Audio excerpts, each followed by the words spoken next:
I just got my S22 Ultra, and since most of the marketing for it is focused around the nightography features, I decided to go out and test it in one of the most beautiful cities at night.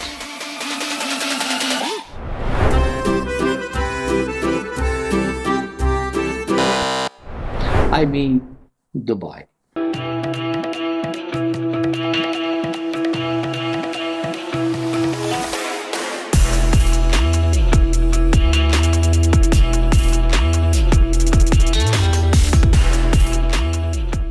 Now, before we get to serious things, I'm Andre. I like doing stuff with my camera and combining with music, and I really hope you will enjoy this review.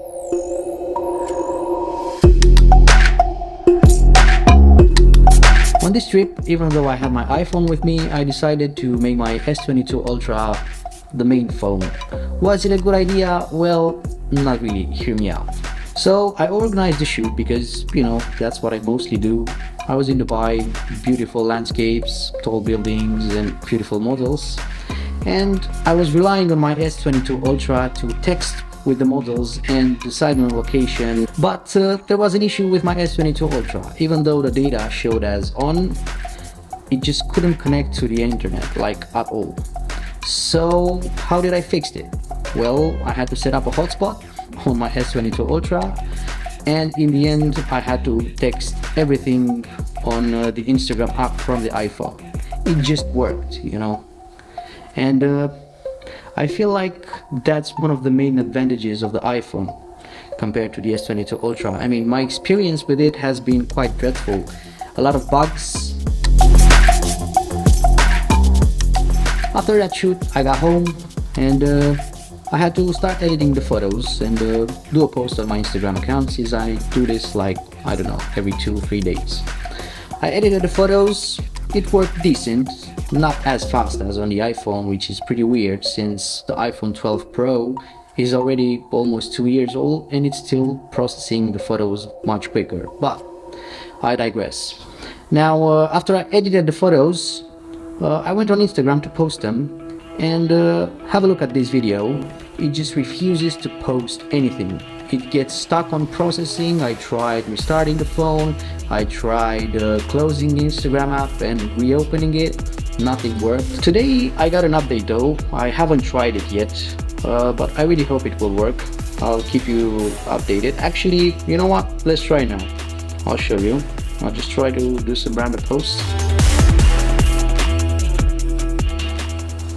Still not working.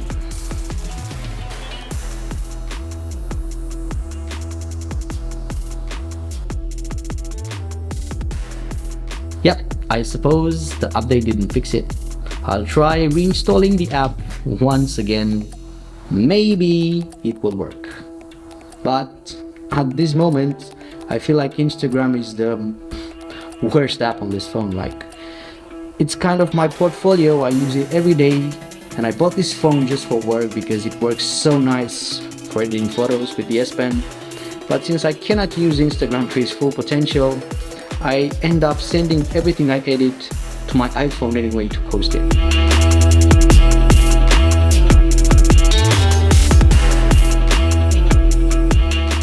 For a camera, I've noticed a few things and I'd like to share them with you.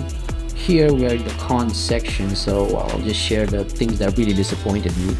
First off is the 3x zoom. I tried it with human subjects because there's no point in trying out a camera with still subjects. I mean, we really expect these phones to be with us every day and to be our first camera most of the time. So I tested it with a model and we just got this photo.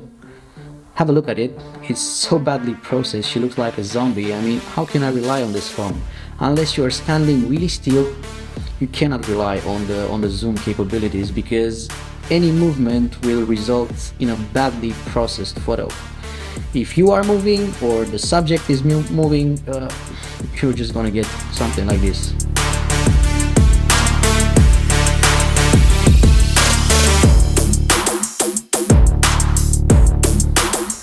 The second thing I really didn't like is this Pro app from Samsung, Expert Pro. They market it as being the go-to tool for professional photographers. Well, while it offers a lot of the options you might want as a photographer, it lags like hell, and it also over processes all the photos unless you deactivate it in the option. It's activated by default. So when you try to snap a photo, it will just like freeze for a few seconds. So let's say you want to take a few photos in quick succession. Well, that doesn't really work, because after the second photo the phone takes ages to process the previous ones, and you have to wait because you cannot tap on the button to take more photos. That's disappointing.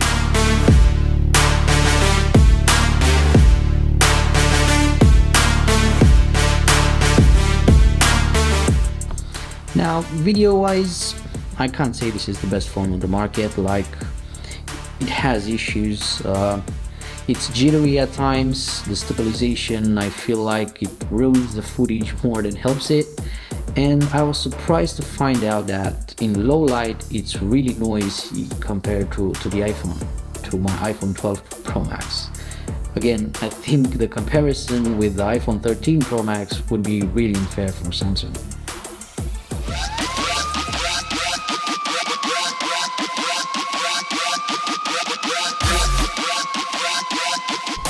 Enough with the bad stuff, let's get to the good stuff. And I have to say, I really like this phone for its purpose, which is productivity. I really hope Samsung will manage to fix most, if not all, the bugs and the issues I've had with it in the section above.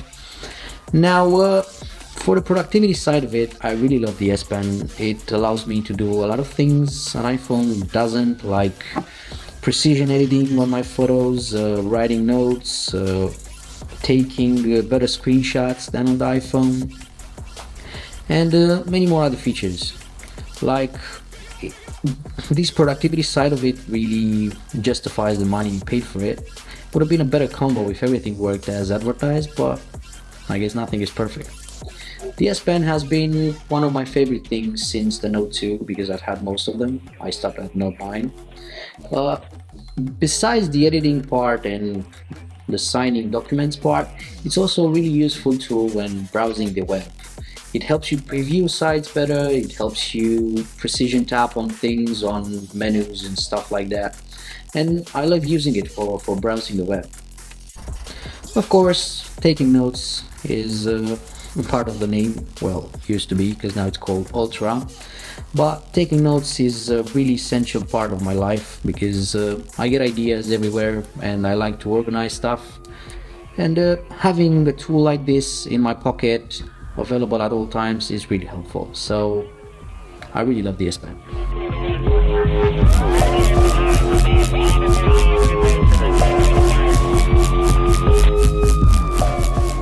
Now let's get to the multitasking and the app bubbles, which I really love. I mean, this phone allows you to have a lot of apps open at the same time on the same screen. You can do split screen and then have individual app bubbles that just work, you know. And it really helps you when you try to organize a shoot. Like, for example, a few days ago, I organized my next trip to Tenerife, to the Canary Islands. And I had on top the maps open. On the bottom I had the notes open, and then with the app bubble I was checking you know, some photos of the locations I wanted to go to the shoot.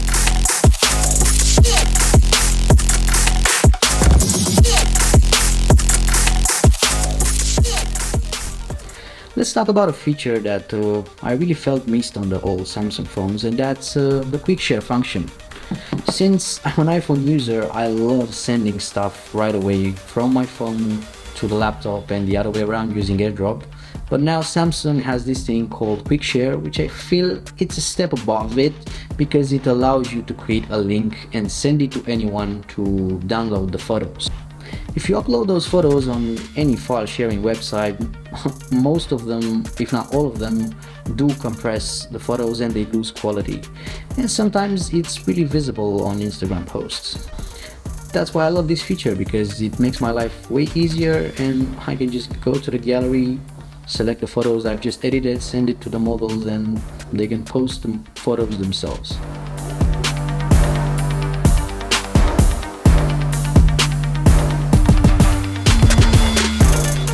Now, since from the beginning I talked about how much better the iPhone does things, let's talk about the stuff the S22 Ultra does better than the iPhone.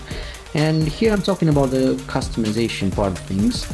I love the fact that you can edit your icons so much easier, you can change your wallpaper, and I really love this Android 12 new feature that allows you to change the color scheme of the phone with the colors matching the wallpaper you have.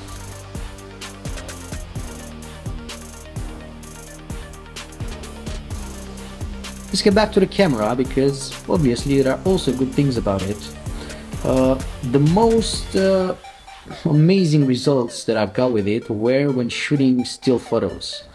And since I went to Dubai, I had to take a lot of photos of those buildings and those lights that they put on the buildings. You can see here a few of them. The photos are just breathtaking. Most of them are not heavily edited, and the phone does an amazing job at capturing light at night, as long as the subject is still. The main sensor is just amazing. Like, if you use the 108 megapixel mode, the details you get in the shots are amazing. Bad thing about it is that the photos tend to be so inconsistent, and that's a bummer.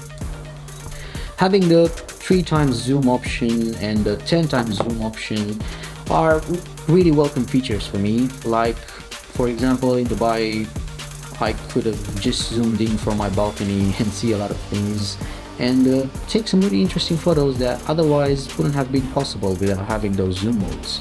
So for me, I really appreciate these features.